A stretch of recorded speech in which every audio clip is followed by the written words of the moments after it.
Good morning, folks.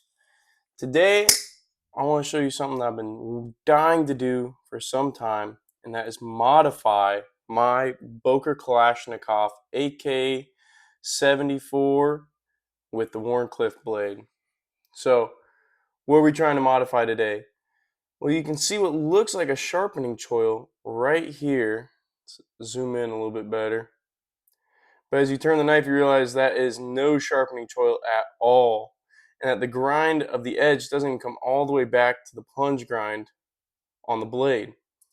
So today I want to thin out this little triangle here and then add a sharpening choil. And when we're all done, we'll talk about sharpening choils and why I prefer them.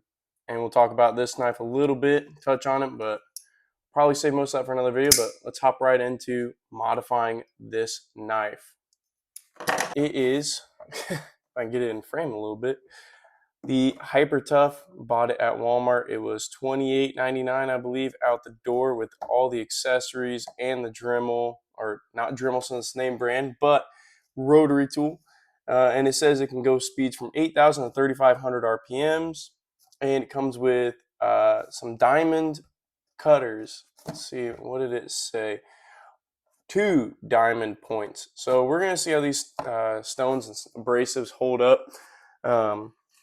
There are steels out there that are so hard they need to be cut with diamonds. This D2 can be around a 58 to 60 Rockwell or HRC, which is not one of those that is necessarily needs diamonds, but it is not a bad idea. I like using diamonds for sharpening, but I've never done a project like this, so we're going to see how it turns out. I want to pick a very small parallel walled stone for thinning out the triangle first, and then I'm going to use the diamond point to cut our sharpening choil in.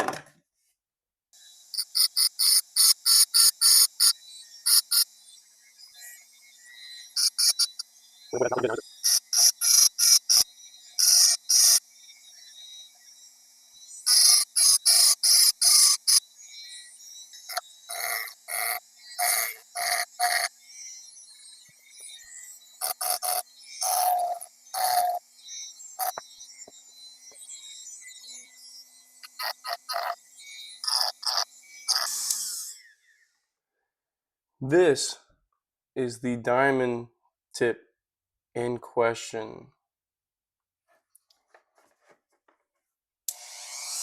We're going to see how well this cuts that sharpening choil now.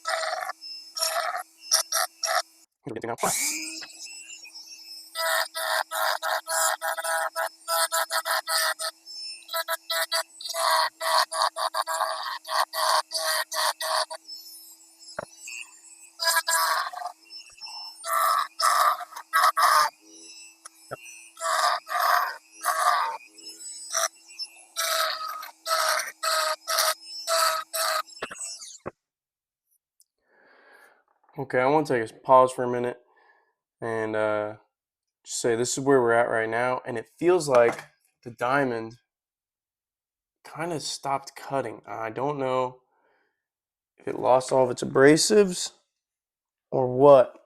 And on top of that, this Hyper Tough rotary tool is getting hot in my hands. I was talking to a buddy of mine and I was saying how it's amazing that they included replacement brushes, and if I could get 100 hours out of each set of brushes, I would get my money's worth. But with how hot it is right now, I'm concerned I will not get my money's worth. Also, while we're taking our break, talk about the Hyper Tough rotary tool. This seems like a button. It is not. This is the lock to tighten and loosen the chuck. So I have to turn it on, set the speed I want, and then hold it like this, not touching this, because if you do, it will sound like you just slammed your car into reverse going down the highway. And all that with the camera in my face. So it's not the easiest, and I don't think that this is the easiest tool to use either. It seems like it's meant to be held all the way back here, which is not what I need it for today. So you can see, whoop, get in frame here. We still have a little bit of our triangle there, and our sharpening choil is actually cut for the first time.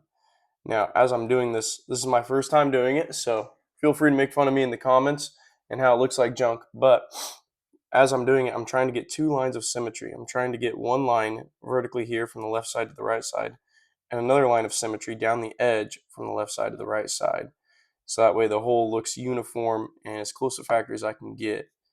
Another thing, if you want to do this at home, is this is your stop pin, and sometimes usually your knife only has one, and it will be the thing that stops your knife from going backwards as you cut.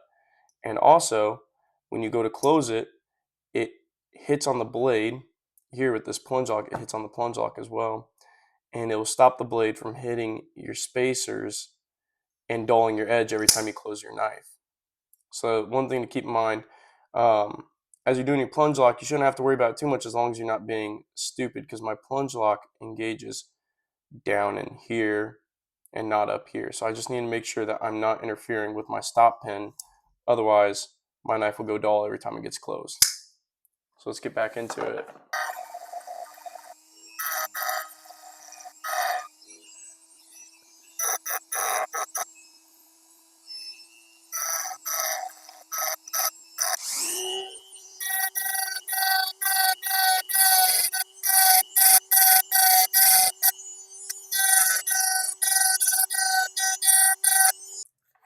Before we get into sharpening or anything of the sort, unplug that, set that so I can clean it up later. Let's check it out right now. So up where we weren't grinding is looking pretty good. What about, surprisingly not bad at all. We are going to sharpen this knife, clean it up, make it look a little bit better. But that is, I think, all the grinding with the rotary tool that we're going to be doing today.